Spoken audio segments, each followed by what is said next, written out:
down that camera and strap in. It's time for another episode of TOGCHAT Live. Get ready for 60 minutes of wall-to-wall photography, including photo news and tips, along with your photography questions in real time, with answers from your host, Olympus Visionary Joe Edelman. Hey, that's me. And it's Wednesday, so it must be time for a weekly photography chat. Thank you, as always, for joining me for the live YouTube edition of TOGCHAT.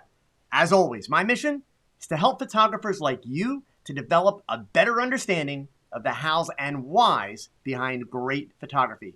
Hey gang, as always, before we get going, please take a moment. Let your photography friends know that we are streaming live on YouTube right now.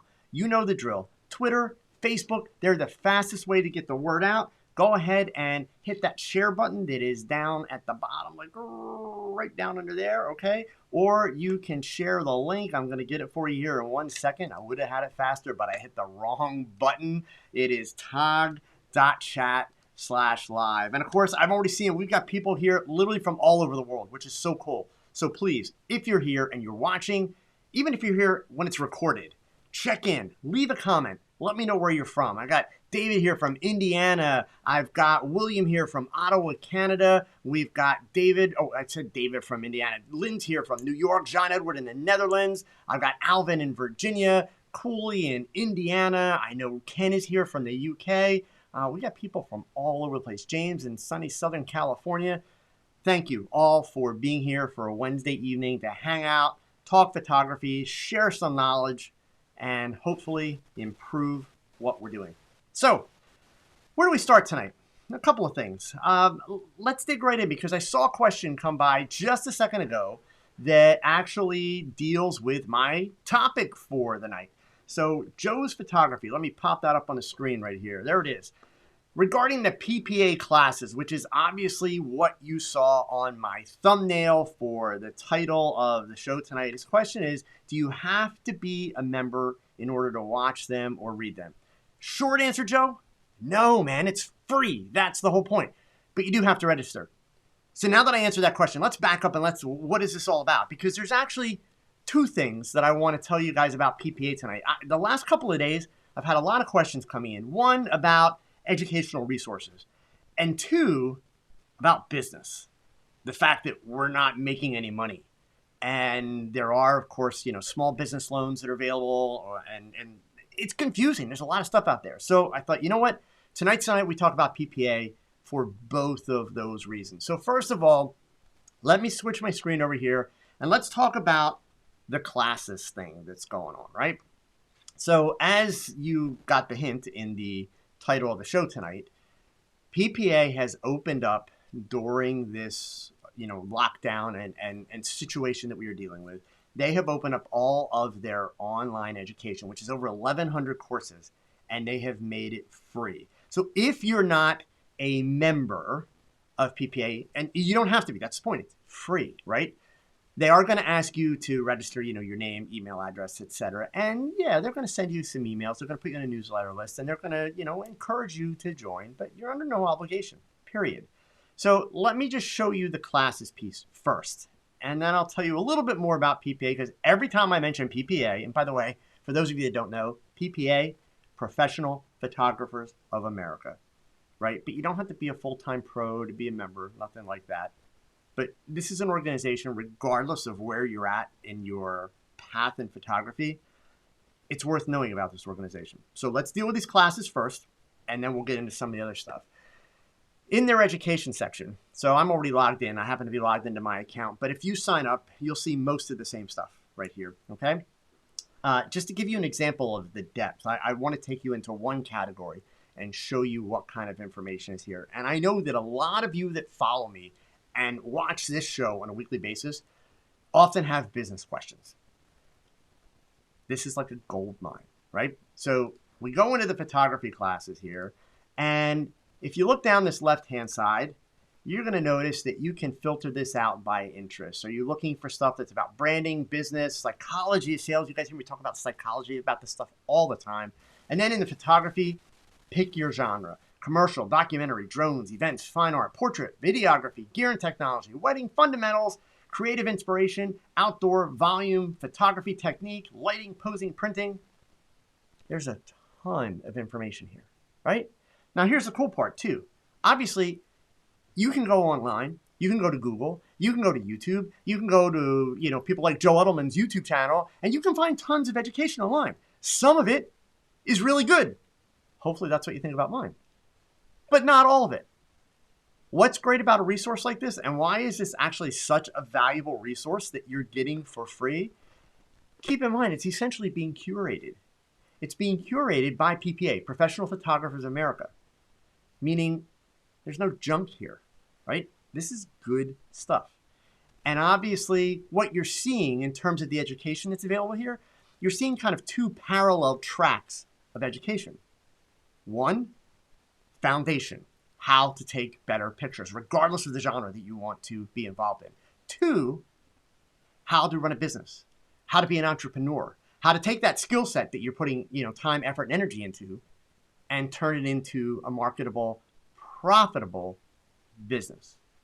So that alone, gang, take advantage of it. I totally get it.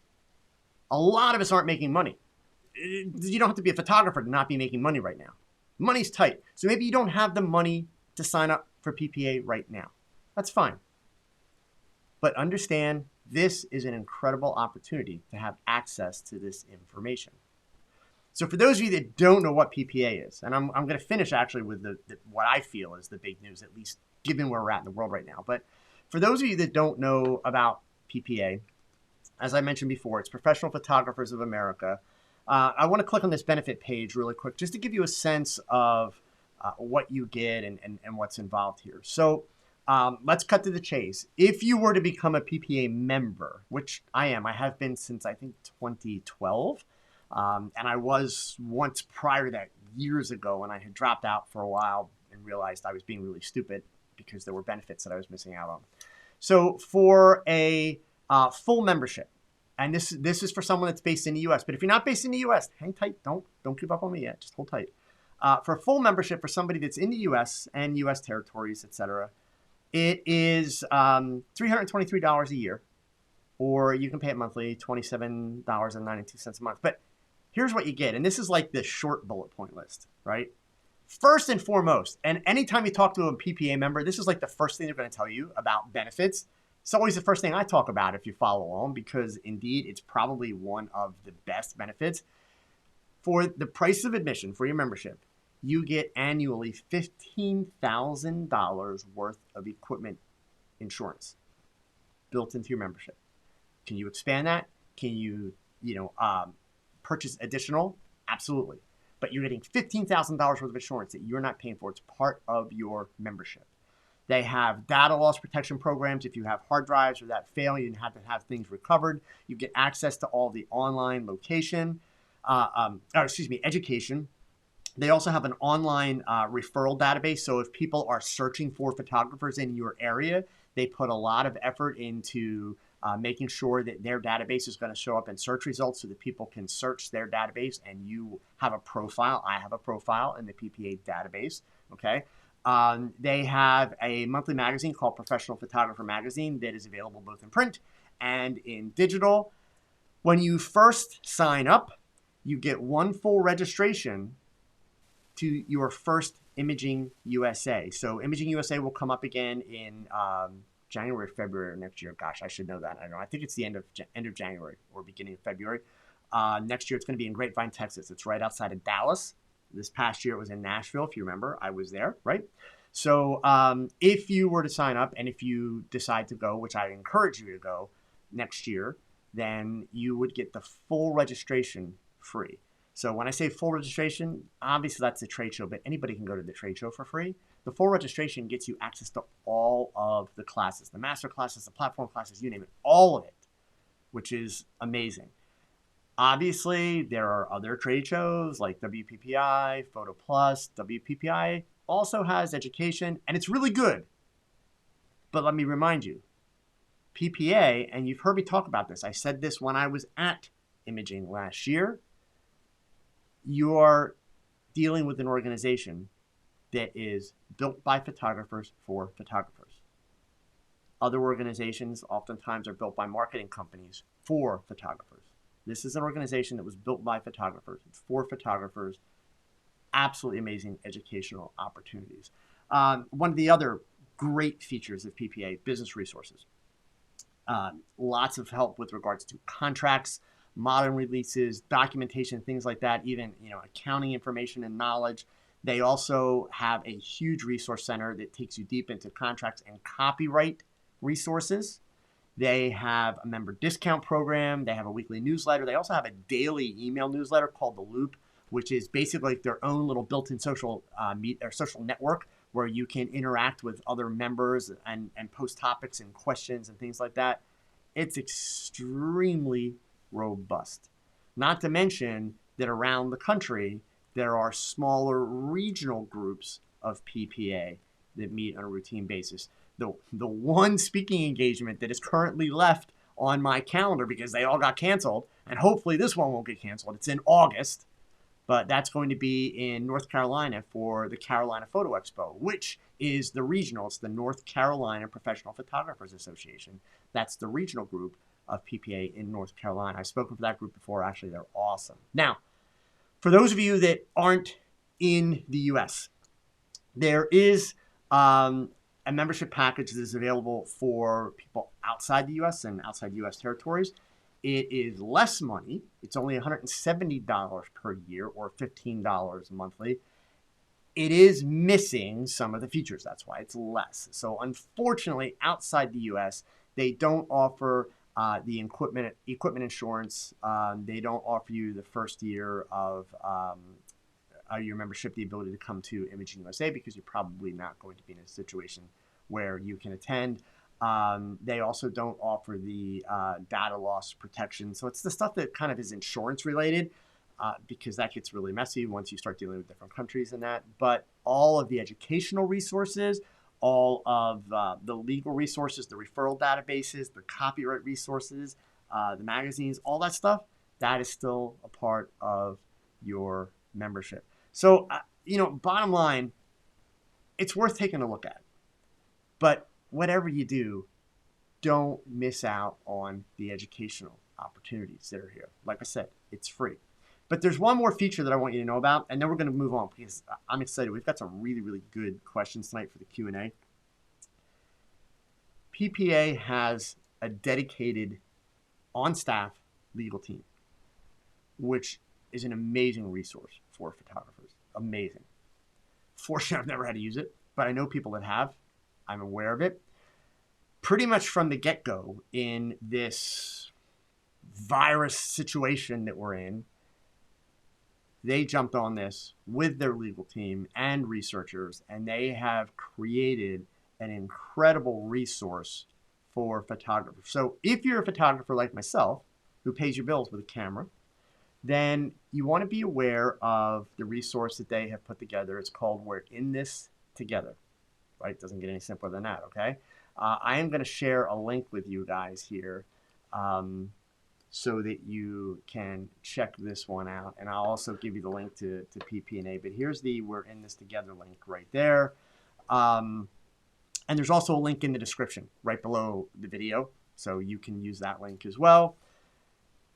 They are doing daily, sometimes more than once a day, updates on everything that you need to know with regards to government assistance, any news with the SBA loans, because we're also finding out, unfortunately, that for solo entrepreneurs and photographers like myself, a lot of the SBA loans and the grants that were coming out are not going to turn out to be quite as useful to us as we had hoped. But they are working pretty much round the clock to help photographers find resources to get the financial support that they need.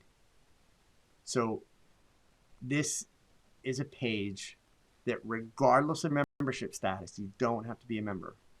Bookmark this page. If you are a person who pays your bills with a camera, there's so much that you should be doing right now. A lot of the information you're going to find here, they're being very helpful, but let's, obviously, if you've got a mortgage, if you've got a car loan payment, if you've got credit card debt, as much as it sucks, you got to get on the phone. right? Believe me, I've talked to my credit card companies. I've been on the phone with insurance companies. I've been on the phone with the landlord from my studio. It's a pain in the butt. But you know what? The good part of it is most companies are offering some type of help. Look, it's not like they're going to let you go, release you from your debt. It's not like they're going to give you forever. This is still going to cause a strain. We all know that. We're all dealing with that. But don't ignore it. The sooner you get your head wrapped around this information, the sooner that you start to research what your options are, what help is available, what you can do, it's going to be worth your while. And do me a big favor. Please notice as I'm explaining all this to you tonight, I'm not telling you take this step and this step, file for this loan, file for that grant, you should do this. And here's why. Don't take your advice from some guy on YouTube, please. This is information. If you're a business owner, if you're paying your bills with your camera and running a business, you need to understand this information. You do not want to listen to some guy on YouTube who's interpreting it for you. By going to a resource like this from PPA, this is attorneys that are putting this information together, that are overseeing this information. They are providing solid, substantial advice and telling you step by step, this is what you need to do to apply for these grants, for the loans, all this kind of stuff. So sure, listen to somebody on YouTube say, hey, you need to take care of this. I read an article today, actually, in one of the blogs where they talked about a wedding photographer who lost all his business. And he actually was talking just like I did about the fact that he needed to talk to his mortgage company. He needed to talk to the people that have his car loan and his credit card companies. Yes, I mean, by all means, those kind of tips, it's nice to hear a little reminder from time to time. But when it gets to the nitty gritty of doing this stuff, you want to be using resources that are solid, that you're not going to waste your time. Because with a lot of these things, you make a mistake on your application, you're done, right? It can either wind up postponing you getting any money for months or creating a situation where you're not going to be able to get money even if you're able to go back and correct that error. So you need to make sure you're doing this stuff right. It's important that you understand it. So anyway, that's my pitch for PPA, gang. Again, like I said, I've been a member for quite a long time.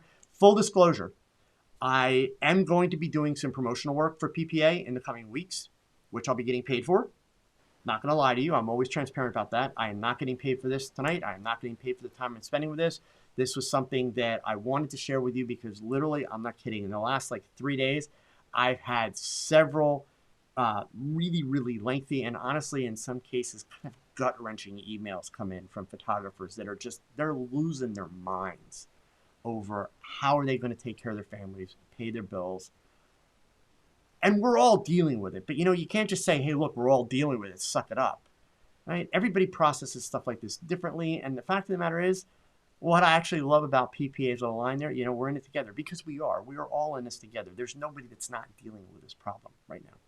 So I wanted to address that. I wanted to point that out to you, gang. And, down the road, like I said, I'm going to be doing some work with PPA to promote the organization.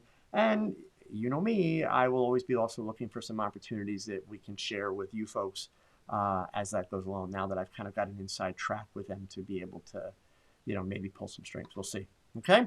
All right. So let's dig into our Q&A because there's some really, really good questions lined up tonight. And, of course, we still got time. So get typing, gang. All right? Let's get as many questions in as we can. I'm just going to rearrange my screen here momentarily so I can see what I'm working on.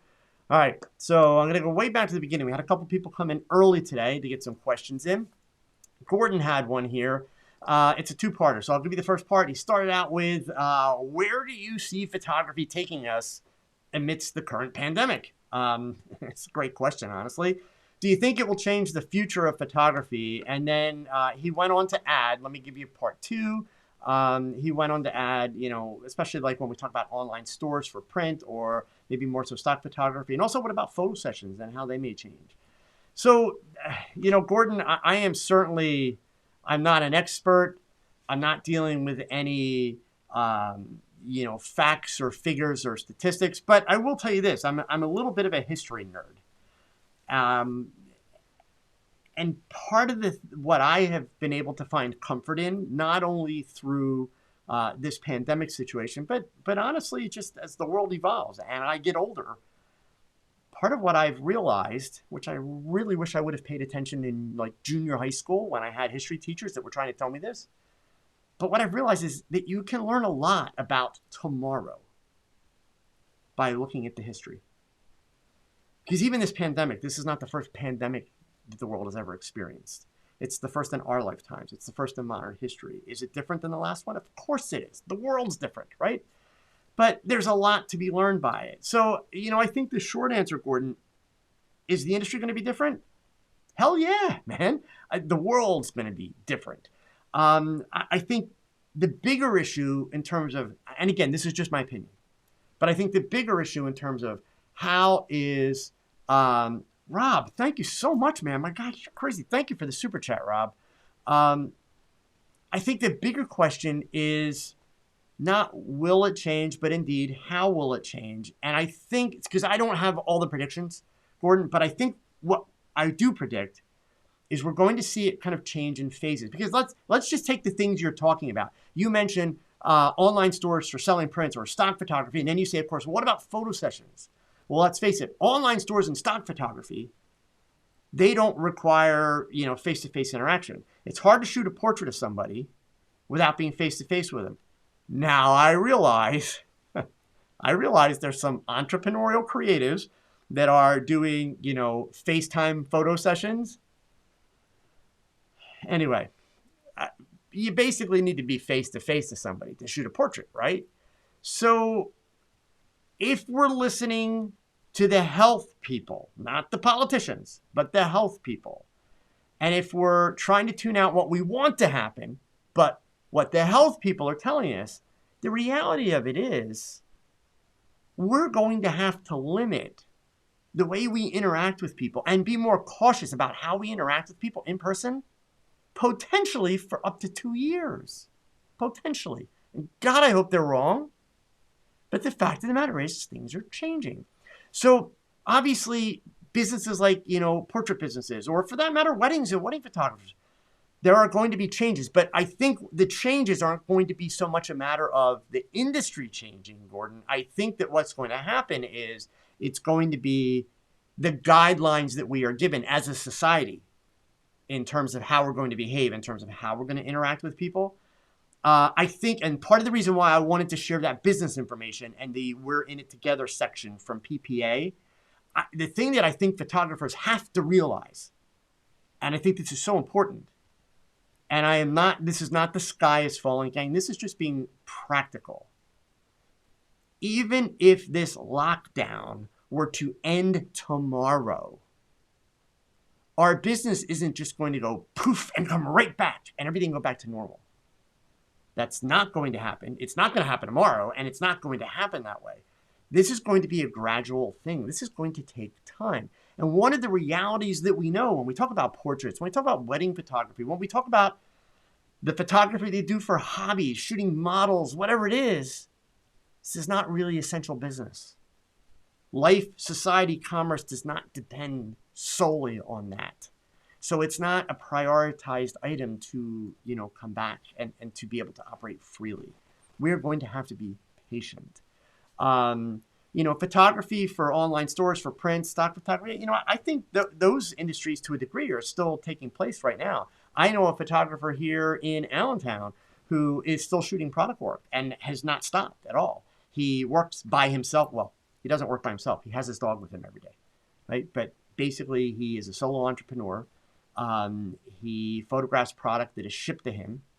And usually a shipment comes in. It takes him about 2 weeks to photograph everything in the shipment. And then he sends back. And this is for a company that displays stuff on Amazon. He's been working steady throughout this whole thing. Has not slowed down, nothing. So there are parts of the industry, depending on what you do, that are, doing just fine and still, very much alive and very, very vibrant. But I think more than anything, we're going to have to be patient. I think that as it starts to happen, Gordon, there will be some clear indications of what's changing. I mean, honestly, I worry about conventions, trade shows, the events where I go to teach. I don't think they're going to be a big priority in terms of keeping people safe and healthy. So who knows, right? You know, we'll see. It's going to be interesting, but we're going to have to be patient. I mean, that's the biggest part of it. And guys, that's a big part of why, like, I started the Stuck at Home Challenge. It's not about being patient, but it's realizing, hey, it may be a long time before I can go back and do, you know, what I do. So I just wanted to be shooting, and I wanted to be making sure that I was, you know, using that piece of my brain and my skills. And so it's going to be interesting. It really is. All right, I got a question here from Kat. Kat, how you doing? I haven't talked to you in a while. So what is your favorite lighting for an editorial style, clean, crisp, to be edited in black and white, full body shot on white seamless? Shadows or no shadows, your fave. So, well, Kat, you know, the wild card, I mean, two things come to mind right away, but the wild card in your question is the editorial style, right? Editorial style can be like really artsy fartsy crazy. Editorial style can still have kind of a commercial vibe to it. So that being said, Eric, gosh, thank you guys so much. Oh, you guys are amazing. Thank you so much. So I think part of, gosh, you know, I'm going to have to give you two answers, Kat. So if it's going to be a little bit more of maybe a commercial type editorial style, kind of i.e. like 1980s style. And the reason why that came to my mind is because you've got that crisp, the clean and the crisp thing together. For me, I would want to use a big modifier, like an umbrella. I would want to keep, and big only because we're shooting full length. I would want to keep it fairly close to the subject. I'm using the inverse square law because I want to have fairly rapid light fall off. Remember, it's the subject against a white background. I'm going to light that white background probably with two strobes, one on each side, 45 degrees, right? So that I've got a nice evenly lit white background. But just simply one light on my subject, fairly close, so that I get, you know, shading as I come back. That shading is what's going to make sure that my subject is separated from the background, and it gives me really crisp feel. And if I do that, I'm really not going to have much shadow at all, unless, of course, I turn my subject in the wrong direction. So keep in mind, I said a big modifier, big umbrella. So that being said, let's just say the umbrella is here, right? So ideally, I want my subject looking towards the umbrella, but even if I come this way a little bit, I'm still going to have a gradual fall off. But then it's going to get dark back to here, but it's also going to start to get dark back to here because the umbrella is as close as I can come without getting it in the shot, right? That would be option one. Option two would actually be to incorporate the shadow in my shot. Now, that being said, that means that background is not going to be bright white, pure white. The background is going to be more of a light gray, because what I would want to do then is I would actually want to back that modifier up slightly, not a lot, still fairly close, but I would want to let a shadow fall on the background. For me to make that work, I want to be able to pull my subject away from the background a little bit so that the shadow's not really hitting the vertical part of the background. I want it hitting kind of the floor, trailing off. That's how I would approach it. Hope that helps. Okay. All right. Guy Wright. Is it correct to call the sun a small light source because it's far away? Well, I think I understand where you're headed with your question, Guy, but you know what? I wouldn't categorize it strictly as a small light source. I don't think we can put it just in that box, right?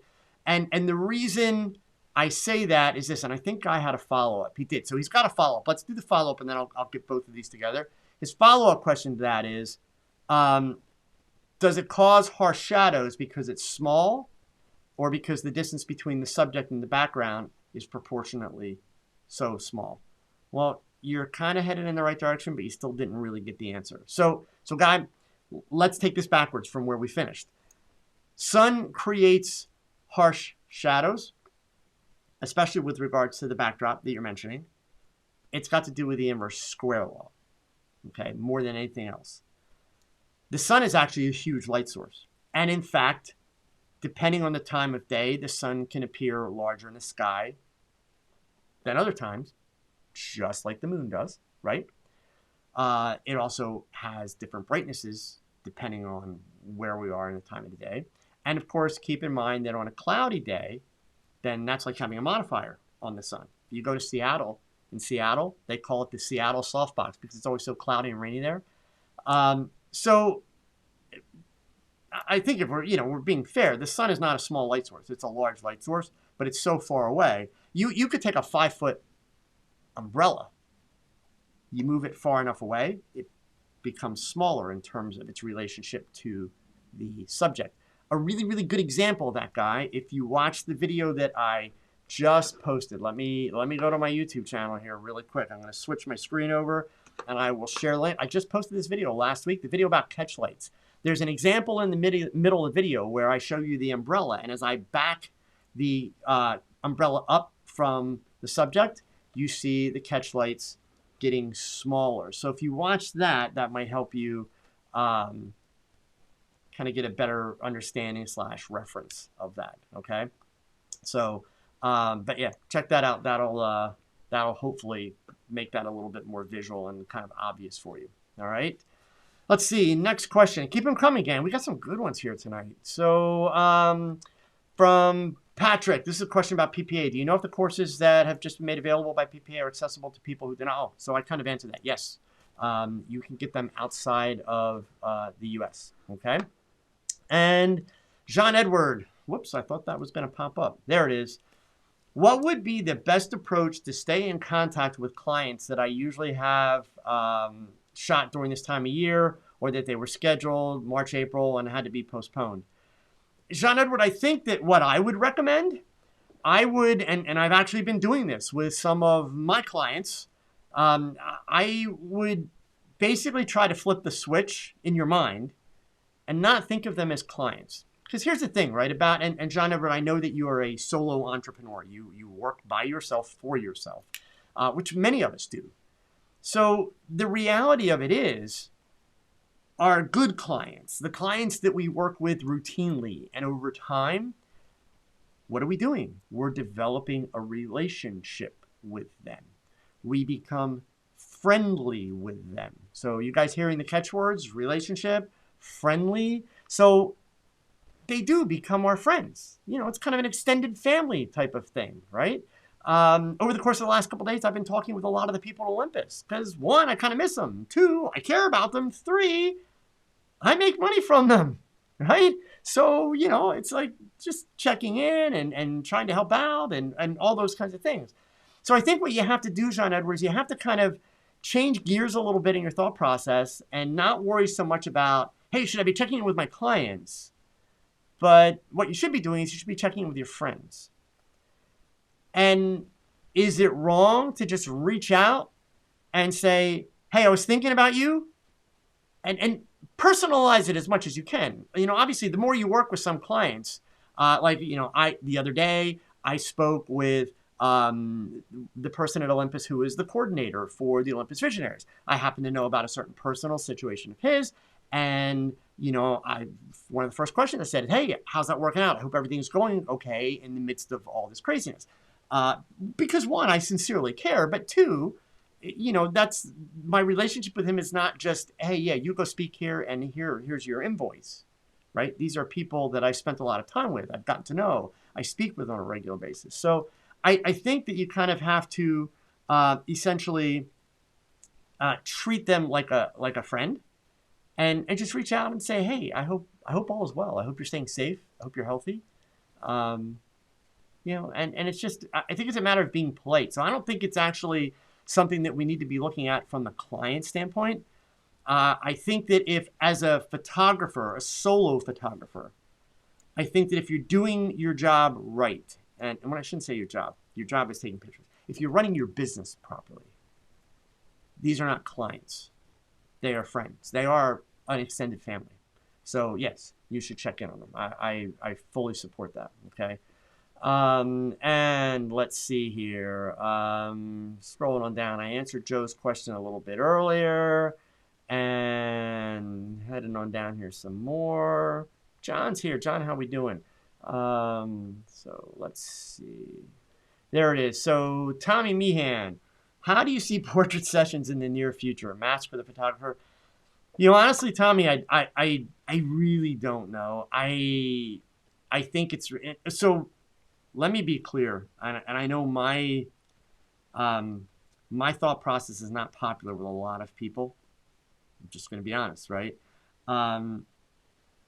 I think that us portrait photographers, as hard as it may be financially, or even if we forget the business side, even if it's just the fact that we are passionate about taking pictures, I think we need to chill out and realize that we are not the priority right now. So the phrase the near future, I struggle with that because sadly, I'm kind of mentally prepared, and I don't know, maybe it's my own psychology of like, plan for the worst, and then if the best happens, it's exciting and I feel a lot better. Maybe that's it. I'm not sure, but I don't expect to be doing much shooting before the end of the summer, if that. I really don't. Not if, and again, I am not a sky is falling person. I am absolutely not, and I avoid, the news networks that are 24/7 going crazy and all that stuff. I avoid the politics of it. I listen to the research that's coming from the health organizations, period. And part of that is because, my wife is a scientist, so she is very much in tune that way. And the interesting piece, as I've said before, those researchers, they've pretty much been right on the money since before this happened. They haven't been very wrong at all. So that being said, right, I don't think that near future is that near for us. I know that I hope that photographers will be smart enough, patient enough, professional enough to put health and safety before everything else. Because let's face it, there is no mask that prevents this. There is no mask that can guarantee you do not spread or get this. Even the N95 mask don't guarantee you that you don't get it or spread it. So who needs a portrait that desperately? Whose life depends on a portrait that we should risk the potential outcome? Right? Just saying. So believe me, I am hoping and I'm praying this ends fast as could possibly be, but I don't know how practical that is. So we're going to have to see. I mean, that's just one guy's thought process. I know a lot of people don't believe that, and a lot of people feel, hey, this should be over now. But yeah, that's kind of my outlook. I hope it's sooner than later. I hope it doesn't require a mask, because the reality of it is, Tommy, if the photographer should be wearing a mask, well, then so should the subject. So how do we make that work, right? So, all right, next up here. Mike here's got a comment about PPA. He's been a member since 2007. The association has been a valuable element of the business with all the benefits. You've mentioned and more. Yeah, Mike, I mean, it's definitely, it's a great organization. And as I mentioned before, it's essentially, it's a legitimate organization in the sense that it's an organization that was built by photographers for photographers. It's a huge organization now, and honestly, it runs like a corporation, which is great. That's part of how they do so much. But it had its origins and it's had its start with photographers, working for photographers, and they still today continue to be the biggest champion for photographers out there. And I didn't even touch on all of the lobbying efforts that they do on behalf of photographers with regards to copyright and copyright laws and all that. I mean, that's another huge issue that we don't talk about that much. They are knee deep in that. It's something that they deal with. So, okay. All right. Let's see here. Scrolling on up. Mark Thompson. Hope you're well. I am. Thank you. Hope that you're doing the same. Been doing some self-portraits and shooting the kids. Hey, believe me, I know a lot of parents that really want to shoot for kids, but I'm kidding. But listen, I mean, if you have kids, like, you've got these amazing built-in subjects to be able to, really work on your skill sets. And that's all kind of skill sets. I had a conversation, guys, with a photographer yesterday, and I found this very interesting because when this photographer made the statement that she made, it went through me like a knife because I realized, oh my God, my lesson has been taken the wrong way. Let me explain. So this photographer's been working on my Stuck at Home challenge, which, by the way, I want to share a couple of those images with you, my Stuck at Home images in a few minutes, but she's been working on my Stuck at Home challenge, and she happens to be a wedding photographer. And as she was telling me about the project that she was working on this week for the Stuck at Home challenge, she was basically saying, you know, she was enjoying doing the challenge. She was finding it on one hand frustrating, doing things that were way outside of her box and what she normally does, but at the same time, enjoying the challenge and learning how to solve new problems. And then she finished it with the statement of how, you know, each thing she's doing, she's looking for a way to be able to apply it to her weddings. And I was like, no, stop, back up. That's not how I would hope that any of you would approach it. I'm a portrait photographer, right? Now I do fashion portraits, I do regular portraits, I do people. For the last, 5 weeks now, what have I been shooting, right? I've been shooting loofah sponges, and I've been shooting hair rollers, right? And I've been shooting ice in a glass, and I've been shooting the tops of table lamps, and I've been shooting, kitchen utensils, and I've been shooting mailing tubes, all right? And all of these things, even my very first one, what was that? That was a foot scrubber, a back scratcher in a shower, right?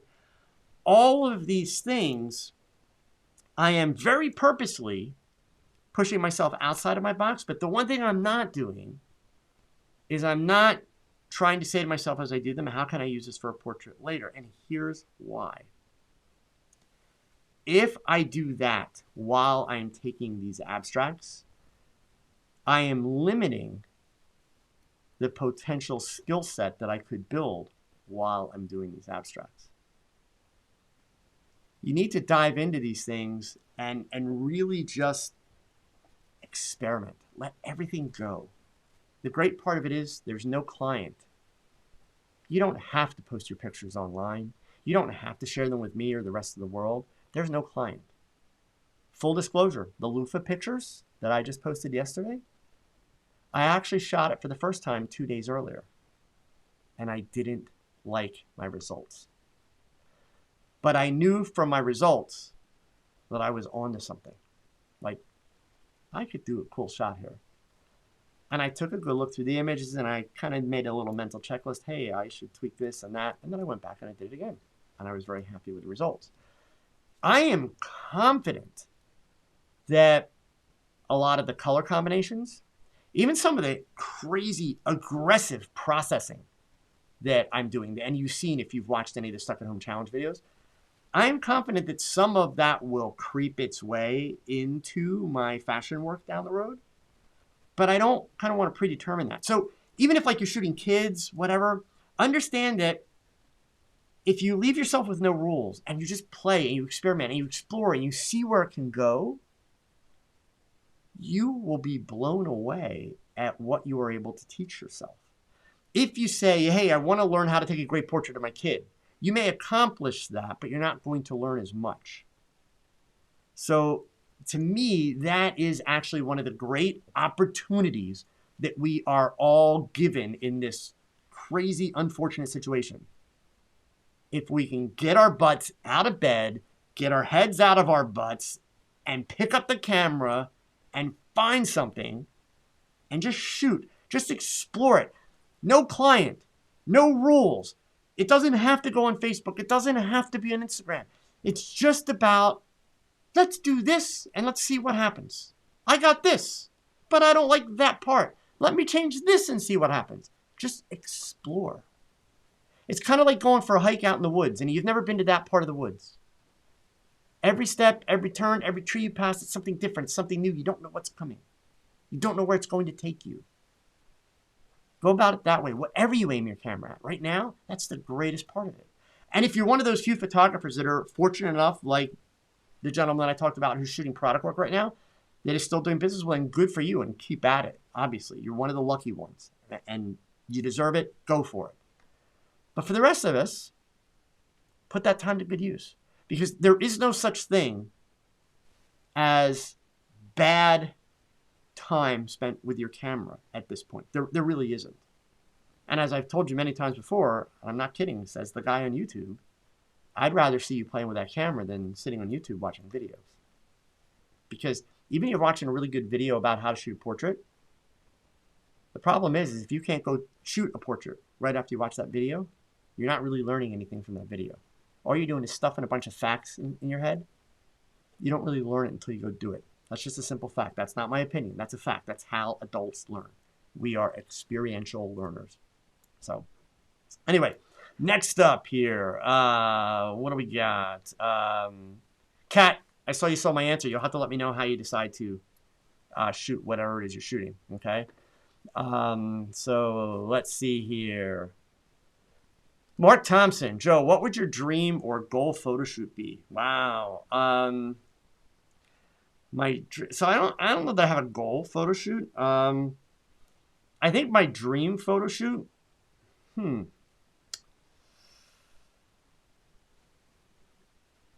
I think so. Honestly, I think my dream photo shoot. It would involve having an opportunity to spend time with. So you notice it. I just did that, didn't I?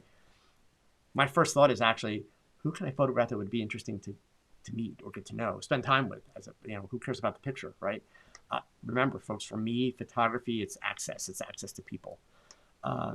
It gives me access to all of you wonderful people, right?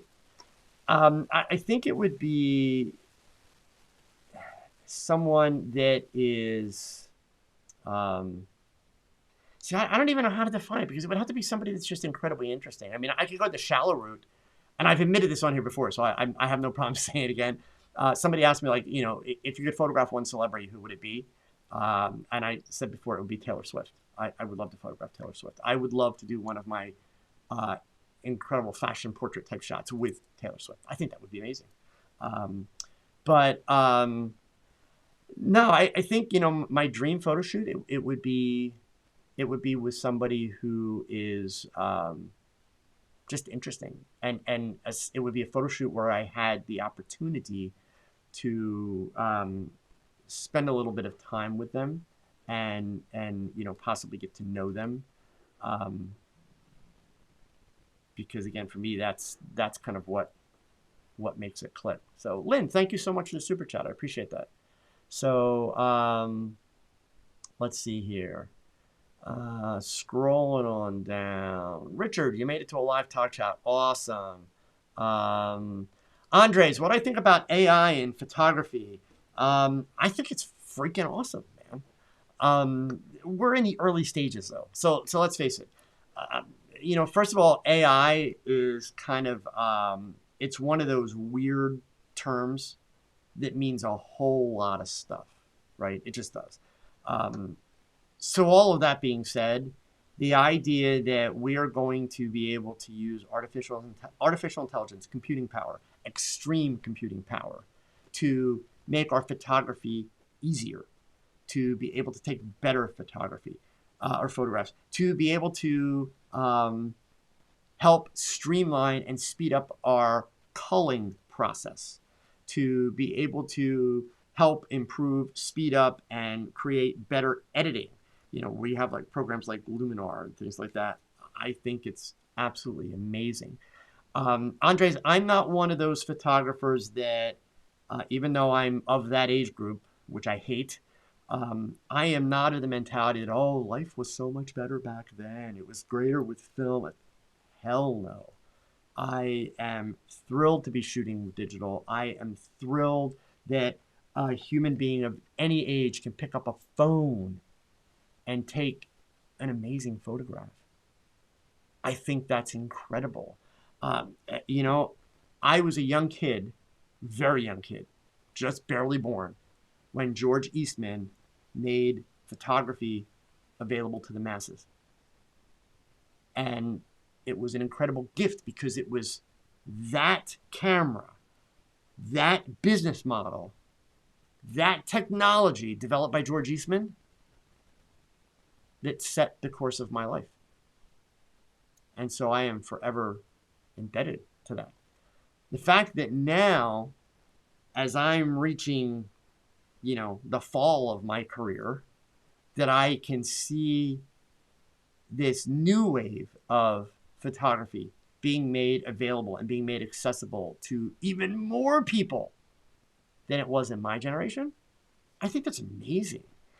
AI is only going to take that further and make it better. You hear a lot of photographers bitching and whining, and this is not going to be popular, folks, but I'm being honest. You hear a lot of photographers bitching and whining about how, oh, it's hard to make money because everybody's got a cell phone, this and that. Folks, I hate to tell you, there's a reality.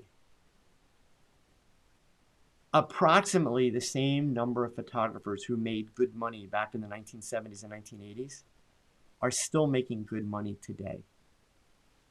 The fact of the matter is there's only a need for so many photographers that are going to make that kind of money. What we have now, by comparison, is we have people who have been able to pick up a camera and develop a pretty good skill set very rapidly because of the technology, which makes them think that they can be professional and make money, and makes them think then for some reason that they deserve more money because of all this gear that they have. Mike Warren, thank you so much. I really, really appreciate it. The fact of the matter is, every single photographer that I've ever seen bitch, and I'm going to insult some people. I'm not trying to insult you. I'm just dealing the truth here, gang. Every photographer that I've ever seen bitch about how hard it is to make money with a camera is a photographer that still needs a lot of improvement in their photography and also needs to learn how to actually run a business, because you don't just get to be, okay, I'm good with pictures, now I should be making money and it should just be falling out of the sky. It's not how it works. The best photographers in the world are also really good business people.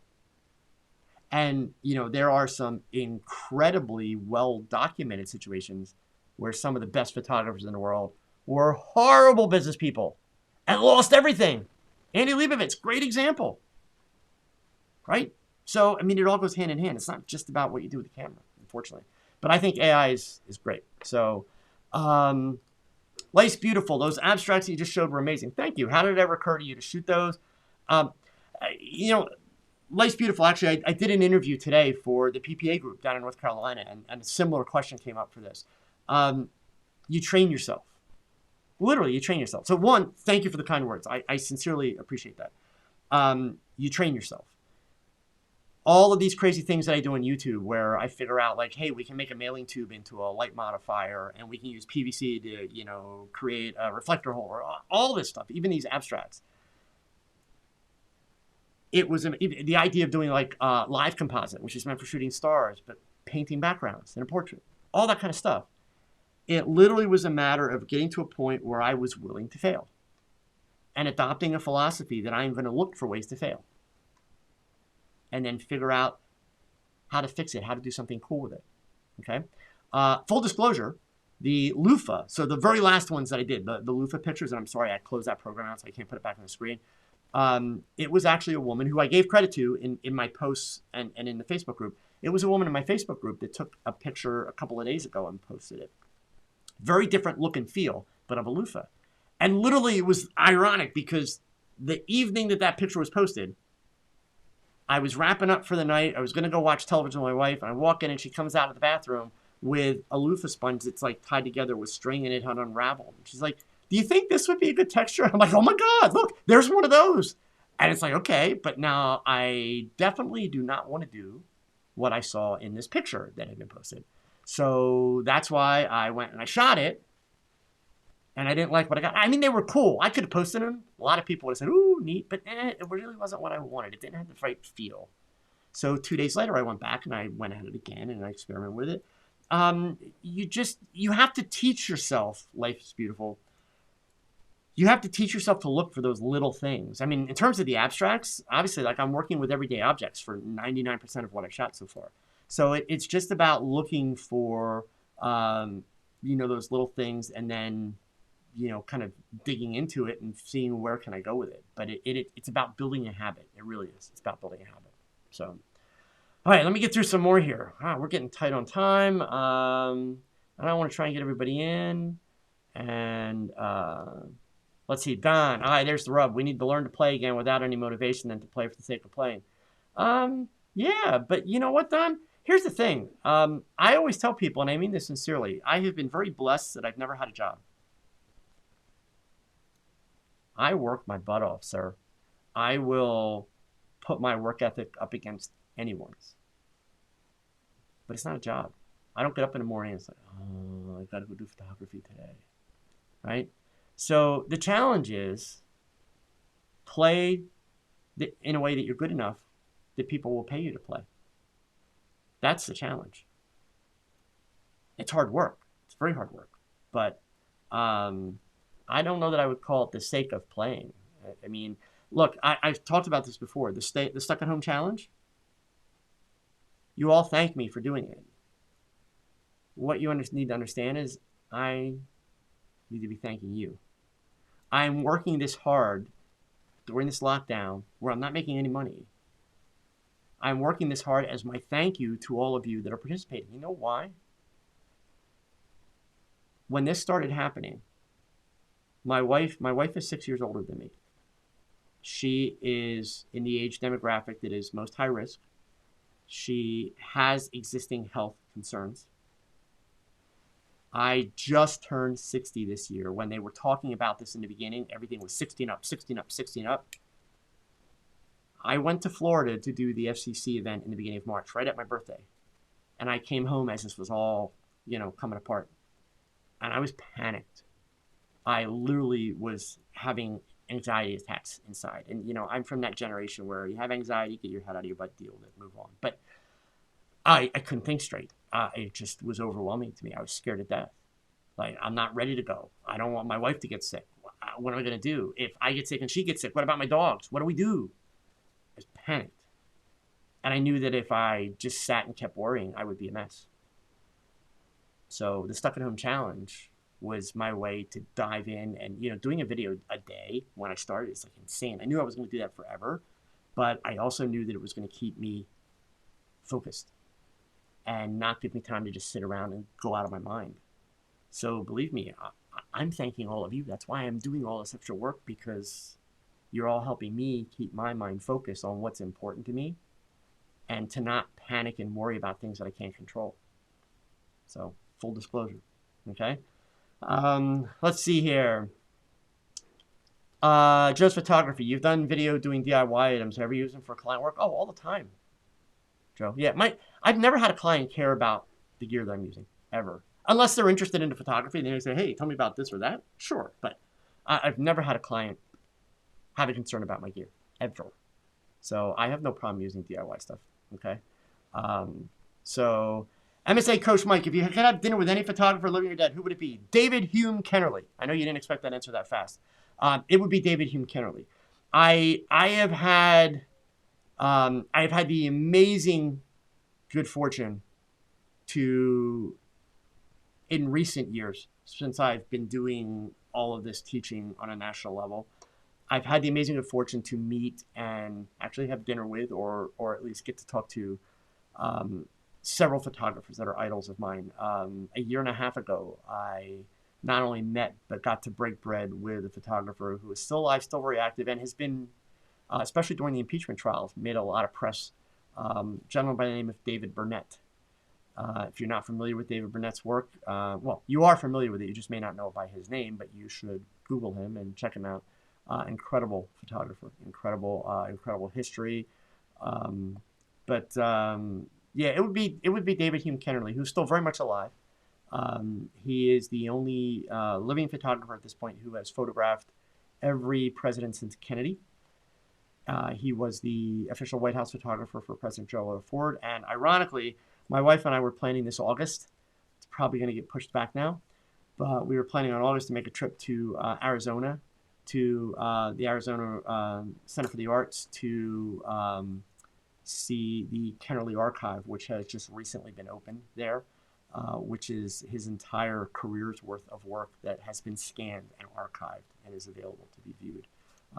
That's like my dream trip right now. I'm really, really looking forward to making that trip. And it's kind of cool. He actually runs a private Facebook group. And just a couple of weeks ago, I was invited into the group.